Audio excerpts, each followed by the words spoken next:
I-update ko lang po kayo dito sa sa Ford na ginawa ko. Kung bakit ayaw mi-start nitong Ford.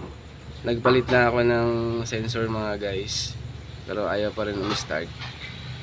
So, ang ginawa ko guys, diniagnose ko yung makina kung bakit ayaw pa rin talagang umandar. Marami na akong na-check. So, sinilip ko doon guys, doon sa may pinaglalagyan ng camshaft sensor. Mayroon kasing doon yung parang yung tinatamaan ng sensor pag umiikot siya, yung pag umiikot yung camshaft. So mayroong tinatapatan yung yung sensor na yon. So na find out ko doon guys na hindi siya umiikot. Kaya pala ayaw niya mi-start kasi hindi umiikot yung camshaft.